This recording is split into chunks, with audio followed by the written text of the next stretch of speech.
Welcome to my review of Tiberium-Wars-Advanced here in the mod analysis.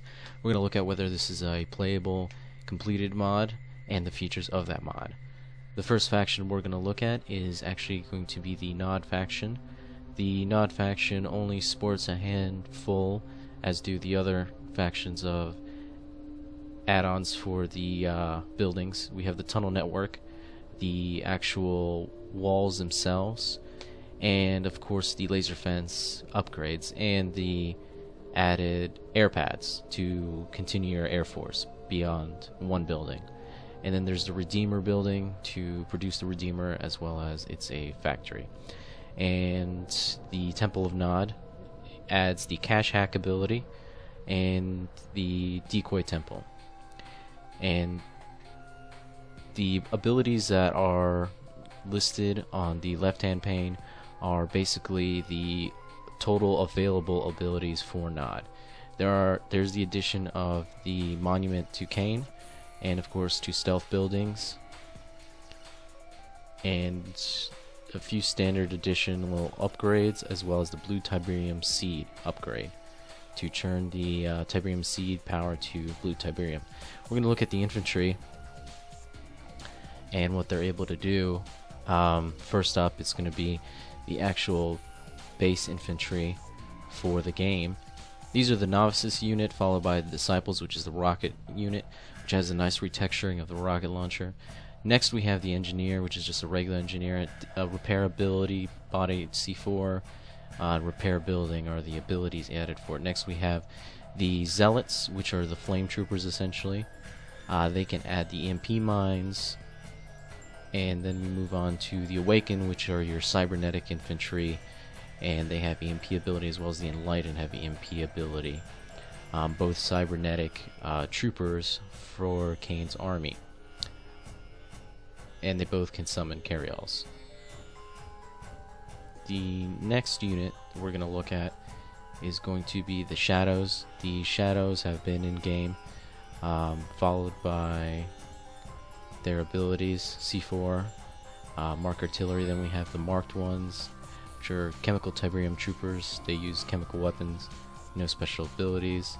Then we of course have the famous Reapers, and they're cybernetic troopers as well, and they can use the web shot ability to ensnare troopers. Not as glorious as we might think, but it's still a usable ability.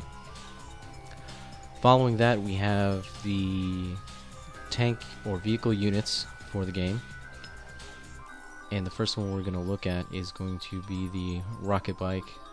The rocket bike is pretty standard for Nod, and we have, following that, is the buggy, again a standard unit. Scorpion tank, standard unit. Harvester, emissary, MCV, beam cannon unit, flame tank, the Reckoner, which can deploy into a bunker. Again, standard abilities. We have the stealth tank, of course, which again is standard, and the other stealth artillery unit, which has been added. Then we of course have the avatar, which has its claw ability, and you can add flame or beam to it. Then we have the Redeemer itself, with its rage ability, as well as you can garrison troopers into it. Now we're going to look at the aircraft. They have their own carryall for Nod, which can take 1 unit or 1 infantry unit. We have the Venom, of course, which fires green Tiberium machine gun blasts for its beginning level. Then we have the Wraith, which is the attack, AA and AG, air to ground. Then we have the Venom Bomber, which is constantly stealthed, that cannot be turned on or turned off. And that concludes this part of the segment for Nod and features and abilities. Next we're going to look at the Scrin. I've never been much for playing for the Scrin. I did like the changes out. As you can see, I have the fully tiered out base here for the Scrin, all level Tech 4, Tier 4 levels. No additional buildings. It's for really the walls which have been added, and the landing pads for more infantry or more aircraft. And if you build a power plant and you get the core upgrade, it upgrades it for all the following power plants after that, for the Scrin side. And these are all the standard abilities for the Skrin. You still have the mothership ability, and I don't see any others that have been added to this side. And of course, with the Skrin wall, you can still continue the wall just like before with GDI. Now we're going to look at its units. First, with their infantry level units. We have here the buzzards, which are pretty standard. Combine them with a vehicle. Then you have the decimators, which is your next level infantry. EMP ability as well has been included with them. The engineer, which has the repair building ability. And then we have the Reaver, very powerful unit, good heavy infantry unit that has been added. Following that, we have added the Shrikes, which is your advanced recon kind of unit. They're a similar type to the buzzards as far as what unit they consider unit type in the game. Following that, we have the cultists, which is the mind control unit, comes in a small squad of 5. And then following them, of course, we have the shock trooper. They've had their animation weapon changed to a similar beam to the tripod. And last but not least, we of course have the commando, has a similar abilities as before. Now we are going to look at the vehicles for Skrin. First one up is the Stalker. The other units, of course, are the Seeker tank, it's still unchanged. Light unit, Harvester unchanged, Explorer unchanged. Up next we have the Devourer tank, again unchanged, still similar to what it was before in the game. Followed by the Corruptor, no additional changes to that unit as well. It still has the same abilities, still fires the same chemical weapon. Now we have the Annihilator tripod. No additional changes on that. It's still the same powerful vehicle for the Skrin. We're about to show a addition, however, to the Skrin side, which is called the Eraser, which seems to be an oversized Seeker tank on steroids. Basically, it's considered a heavy artillery, very powerful, probably a anti-Mark I Mammoth tank for the Skrin. And then here is the final incarnation of their ultimate vehicle to go up against the Mark II Mammoth tank. It's pretty devastating, the Eradicator. You can garrison the cultists inside to make it more powerful. We have the Storm Rider for aircraft, unchanged. Scourge is the addition to it, and it fires projectile-like weapons. And following that is, of course, the Devastator warship, unchanged from before. And then, of course, the Planetary Assault Carrier, unchanged from before. And that completes this segment on units and abilities and buildings for this side. We're going to go into GDI, and we save the best for last. This is a fully teched out base, as before. Only additions is the pads for aircraft, of course, the support airfield, and we have the buildings, which you can extend the walls just like all 3 sides can. This is the ability that all of them have, and some mods feature this, some mods don't, so it's a nice addition. I do approve of this.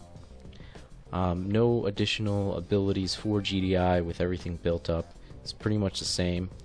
However, there is a nice added bonus to this, where you can change what zone troopers deploy for the deployment ability. It does not add an extra deployment, it just changes which zone troopers come out, whether the regular zone trooper or the zone raider, which has been added to your infantry, which we're going to look at right now. So if you go here, we're going to see the Rifleman squad. No real changes there, pretty much your standard Rifleman squad. However, one minor difference that changes from mod to mod, they actually have to deploy their bunker where they're at, whereas you can't choose a destination prior to deploying them. They can be garrisoned and ungarrisoned from the bunker that they create. So again, these options vary. Now we have the Missile Squad, which again has a nice animation for their missile launcher. Nice added plus that the game offers, making it more realistic and less goofy or cartoony from before. We have the Grenadier Squad. They throw grenades, EMP as well. Then we have, following them, the Sniper team, a 2-man team. You can remove mines using them. Then we have the engineer, regular engineer, non-combat. You can disarm mines and repair a building. A nice added ability that all the engineers have in-game. Following them, we have the zone trooper with the jetpack ability and the zone raider jetpack ability, anti-air as well, if you can see there. We are going to look at the newer kind of images, as you can see there. And then we have the vehicles, of course. The Pitbull and the Guardian APC Predator tank has a nice new skin to it, a little bit more realistic looking tank. The old one looked kind of cartoony. Harvester Unchained Surveyor is unchanged, it deploys as normal. The Slingshot, a very powerful anti-aircraft weapon, high rate of fire, and with a missile launcher ability. Very powerful anti-air weapon. Do recommend building this. Addition as well, the Shatterer Hover tank, as well as the Sandstorm, or also known as the Hover MRL from the original game. And the rig deploys into a nice battle base, as it used to be called from the original game. Both land and air support with the repair ability for friendly units. We have the Mammoth Tank Mark 1 buildable for this side, as well as the Mammoth Tank Mark 2. And this is a little bit better skinned version of the Mammoth Tank. We're going to look at aircraft. Of course, we have the famous Orca, which is a GDI favorite. No additions there. Then we have the Firehawk added on. Then we have the Hammerhead, which is the carry-all. Oh, I'm sorry, not Bison. It's called the Bison. It is the carry-all unit. And it is carrying the artillery unit for the game. Now this version deploys after firing. Some versions stay deployed. So that is the difference between this one and some other mods.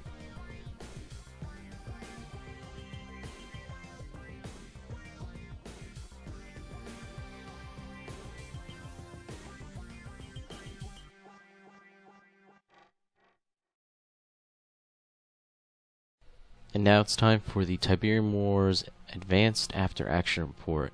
Let's look at the mod. Now this is not a complete conversion.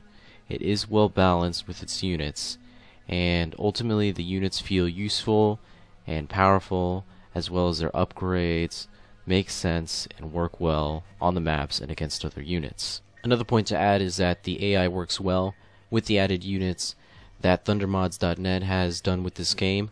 They actually put up a good fight, and as you advance to higher difficulty AIs and change whether they are balanced or a fortifier, they react accordingly.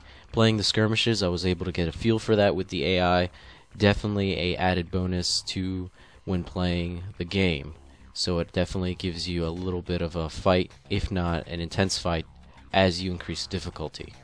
Now this mod has done its job, as in the point that it kind of furthers the idea of what ThunderMods.net was trying to do with this game by continuing what EA Games may have envisioned if they had built it up a little bit more, made it a little bit more meatier, and a little bit more lore-related units, in keeping with the kind of technology trees that they were coming from in the original Tiberian Sun. So that is the conclusion for Tiberium Wars Advanced After Action Report. Please put in the comments below any questions or concerns, and stay tuned for the next one.